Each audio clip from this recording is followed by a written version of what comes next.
බොහෝම ලස්සන ගමක ලස්සනම ලස්සන තරුණියක් ඉන්නවා. මෙයා තමන්ගේ නැන්දයි මාමයිත් එක්ක ජීවත් වෙනවා. පුංචි කාලෙදිම මේ ලස්සන තරුණියගේ අම්මයි තාත්තයි මිය යනවා. ඉතින් මෙයා නැන්දයි මාමයිත් එක්ක තමයි හැදී වැඩෙන්නේ. නමුත් මේ නැන්දයි මාමයි මේ තරුණියට හොඳ විදිහට සැලකුවේ නම් නැහැ. නිතරම කරදර කළා. නිතරම බැන වැදුනා. ගෙදර තියෙන සෑම වැඩක්ම කරන්නේ මේ තරුණිය විසින්. මේ නැන්දා ඇයව වැඩකාරියක් වගේ වැඩ ගන්නවා. ඉතින් ගොඩාක් දුක්බර ජීවිතයක් තමයි මේ තරුණිය ගත කළේ. මෑයගේ නම මාලි. මේ මාලිට පුදුමාකාර දුක්බර ජීවිතයක් ගෙවන්න සිද්ධ වුණත් ඇය බොහෝම ඉවසීමෙන් මේ ජීවිතය ගත කරනවා. අනේ නැන්දත් මට මේ වැඩවලට පොඩ්ඩක් හරි උදව් කරනවා නම් එහෙනම් මට මේ තරම් වැඩ අමාරු වෙන්නේ නැහැ. උදේ නැගිටපු වෙලාවෙ ඉඳලා රැට නිදා ගන්න යන කල්ම වැඩ.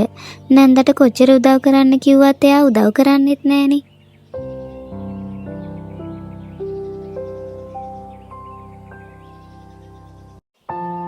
දවල්ට ඕන කරන කැම බීම ටික උයලා තියලා මාත් එක්ක හේනට යන්න එනවා. හේන වැඩ පිරීලා තියෙනවා. ඔහෙට අපි කන්න බොන්න දෙනවනේ.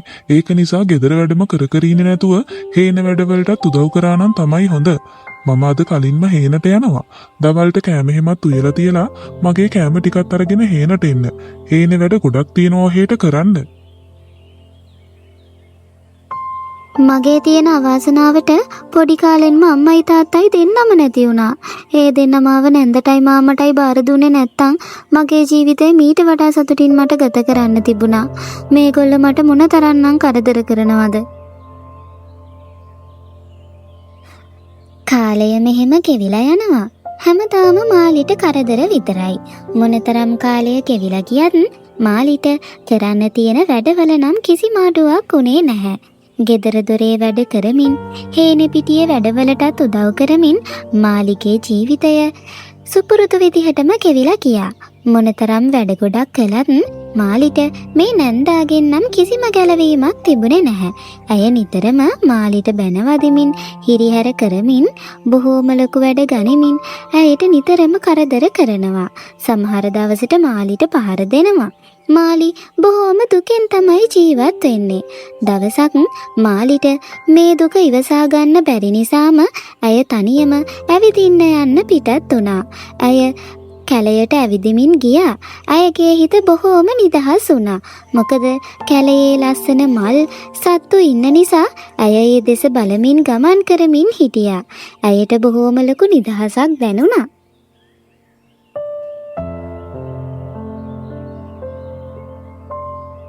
ආනේ හරිම ලස්සන මල්. මොනතරම්නම් ලස්සනයිද මේවා. මම මීට කලින් මේ පැත්තට ඇවිල්ලාම නෑනේ. මම මේ තරම් කාලයක් ගෙදරටම වෙලා හිටියේ අපරාදේ. මට මේ කැලේට ඇවිත් කැලේ ලස්සන බලන්න තිබුණා. මොනතරම්නම් ලස්සනයිද. ගෙදර යන්නවත් හිතෙන්නේ නෑ. ඉතින් මාලි මේ ලස්සන මල් පිරෙනු තැනට ගියා. මෙතන නෙළුම් මලකට සමාන මලක් තිබුණා. මීට කලින් කවදාවත්ම මේ වගේ මලක් දැකලා තිබුණේ නැති නිසා මාලි මේ මල කඩා ගත්තා. එක්වරම එතනින් කාන්තාවක් මතුවුණා. මැය මේ කැලයේ මේ මල් අඩවිය බාර වෙලා ඉන්න කාන්තාවයි. ඇය දේවදූතියක්. ඉතින් ඇයට හොඳටම කේන්ති ගියා. ඇයගේ මේ මල් විමානයෙන් මලක් කඩාගත්ත නිසා මේ දේවදූතියට තරහ ගිහින් මාලිට හොඳටම බැනවදින්න පටන් ගත්තා. ඇය මාලිට ශාප කළා. ඇය පැවසුවේ මාලිව කවදාම හරි දවසක කෙනෙක් විවාහ කරගන්න කල්ම ඇය දිවා කාලයේදී හාවෙකු විලසින් ඉදී කියලා. ඇයට හඳ පායපුවාම පමණක් Tamanගේ මිනිස් ස්වරූපයට එන්න පුළුවන්. ඉතින් මාලිව දවල් කාලයේදී හාවෙක් වෙන්න මේ දේවදූතිය ශාප කළා.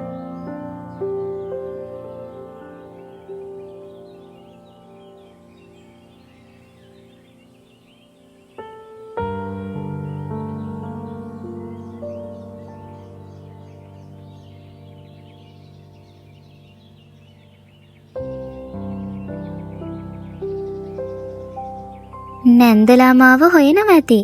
දැන් නම් හොඳටම රෑ වෙලා. මම ගෙදර ගියොත් අනිවාර්යෙන්ම නැන්දගෙන් මට ගුටි කන්න තමයි වෙන්නේ. අද දවසේ ගෙදර කිසිම වැඩක් මට කරන්නත් බැරි වුණා. දෙවියනේ, මට මුළු ජීවිත කාලෙම හාවෙක් වගේ තමයි ඉන්න වෙන්නේ. රෑට විතරක් මගේ මනුස්ස ස්වරූපේ ලැබිලා මම මොනව කරන්නද? අනික කවුද මාව විවාහ කරගන්න කැමති වෙන්නේ? එහෙම වුණොත් විතරනේ මට මේ ශාපයෙන් ගැලවෙන්න පුළුවන්. කමක් නෑ. දැන් ඉතින් මට යන්න තැනකුත් නෑනේ. මම ඉක්මනින්ම නැන්දලාගේ ගෙදරට යනවා.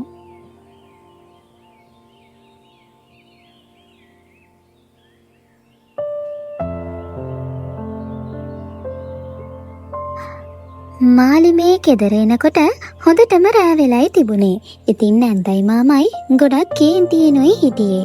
මාලි ගෙදරට ආව ගමන්ම මේ නැන්දයි මාමයි මාලිට බැන වදින්න පටන් ගත්තා. ඔවුන් දැන් සූදානම් වෙන්නේ මාලිව මේ ගෙදරින් පන්නලා දාන්න. ඉතින් ඔවුන් මාලිට මේ ගෙදරින් යන්න කියලා කිව්වා. අය උදේ ඉඳන් හැන්දෑ වෙනකල්ම මේ තරම් වෙලාවක් කොහෙද ගිහින් හිටියේ කියලා අහලා මාලිට කිව්වා ආයෙත් නම් ඔවුන්ගේ ගෙදරට එන්න එපා කියලා. දැන් ඉතින් මාලිට යන්න තැනක් නම් නැහැ. නමුත් නැන්දයි මාමයි බොහොම තරුණව කිව්වා මාලිට මේ ගෙදරින් යන්න කියලා. ඉතින් මාලි වෙන කරන්න දෙයක් තිබුණේ නැති නිසා කැලයට පිටත් වුණා. අය දිගටම කැලයේ ජීවත් වෙන්න තීරණය කළා. දහවල් කාලයේ හාවෙක් විලසිනුත් රාත්‍රියේදී මිනිසෙක් විදිහටත් මාලි කැලේ ජීවත් වෙන්න පටන් ගත්තා. දින කිහිපයක්ම මය මේ විදිහට ගත කළා.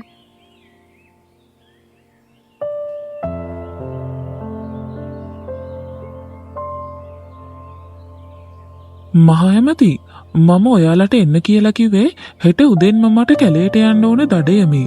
මම හරි ආසාවෙනුයි ඉන්නේ දඩයමේ යන්න. ගොඩ කාලෙකින් යන්න පුළුවන් උනේ නෑනේ. මම තාත්තගෙනුත් අවසර ගත්තා. එතුමත් මට අවසර දුන්න කැලේට ගිහින් එන්න. අනිවාර්යෙන්ම හෙට උදේ වෙනකොට ලෑස්ති වෙන්න. අපි හෙට කැලේට යමු දඩයමේ.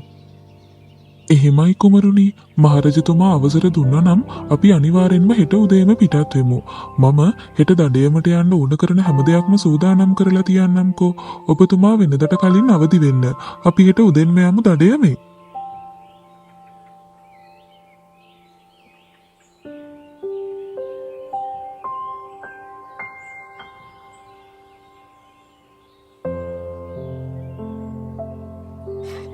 මේ රාජ්‍යයේ රාජකුමාරයාත් ඇමතිවරුත් සෙබළුත් එකතු වෙලා එදා දවසේ දඩයම් කරන්න යන්න පිටත් වුණා.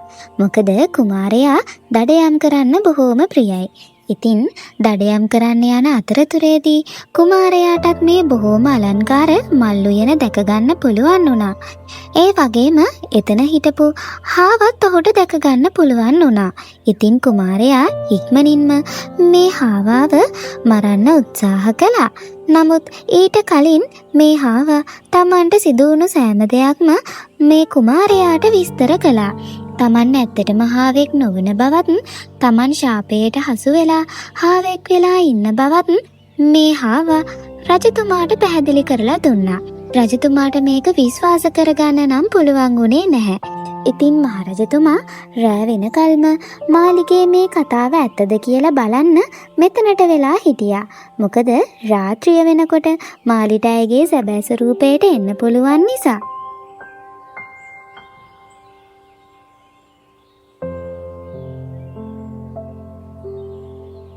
මේක නම් හරිම පුදුමයක් තමයි. මට ඇත්තටම විශ්වාස කරගන්න බෑ මේ තරම් ලස්සන කාන්තාවක් දහවල් කාලයේදී හාවෙක් වෙලා ඉන්නවා කියලා. ඇත්තමයි, මම ඔබ කියන දේ විශ්වාස කරන්නේ නැතුව මාලිගාවට ගියා නම් ඔබට හැමදාම මුළු ජීවිත කාලෙම හාවෙක් වෙලා තමයි ජීවත් වෙන්න වෙන්නේ. ඔයාගේ මේ ශාපය නැති වෙන්නේ ඔයා කාගෙත් එක්ක හරි විවාහ වුණොත්නේ. ඉතින් මම කැමතියි ඔයත් එක්ක විවාහ වෙන්න. ඔයා ඒ තරමටම හරිම සුන්දරයි. ඒ වගේම බොහෝම කරුණාවන්ත පාටයි. මම තමයි මේ රාජ්‍යයේ රාජකුමාරයා. ඉතින් ඔයාට ඉස්සරහට මේ රාජ්‍යයේ රැජින විදිහට බොහෝම සතුටින් ජීවත් වෙන්න පුළුවන්. ඔයාගේ ශාපයක් නැති වෙලා යනවා. මේ කුමාරයා මෙහෙම කියනකොටම මේ මල් විමානය බාර වෙලා ඉන්න දේවදූතිය එතනින් මතුවුණා. ඉතින් මාලිව විවාහ කරගන්න මේ රාජකුමාරයා කැමති වුණ නිසා දේවදූතිය මෙතනට මතුවෙලා මාලිගේ ශාපය ඉවත් කරලා දුන්නා. ඒ වගේම මාලිට ආශිර්වාද කළා. ඇය කිව්වා මාලිට මෙතනින් පස්සේ බොහෝම සැපවත් සතුටුදායක ජීවිතයක් ගත කරන්න පුළුවන් කියලා. මොකද ඇය දැන් විවාහ වෙන්න සූදානම් වෙන්නේ මේ රාජ්‍යයේ අනාගත රජතුමාත් එක්ක. ඉතින් මේ රාජකුමාරයා බොහෝම සතුටින් ඔහුගේ මේ ආදරණීය පෙම්වතියව මාලිගාවට එක්කගෙන ගියා. මාලිගාවට එක්කගෙන ගිහිල්ලා විවාහ කරගත්තා. මාලිගේ ශාපය එතනින් ඉවත් වුණා. ඒ වගේම මාලි අනාගත රජිනයි. ඇයට බොහෝම සැප සම්පත් ඇතුව ගොඩක් සතුටින් ජීවත් වෙන්න මේ මාලිගාව තුන පුළුවන් වුණා. කුඩා කාලයේ ඉඳලම නැන්දා සහ මාමත් එක්ක ජීවත් වෙමින් ගොඩක් දුක් විඳපු මාලිට බොහෝම සැපවත් ජීවිතයක් හිමි වුණා.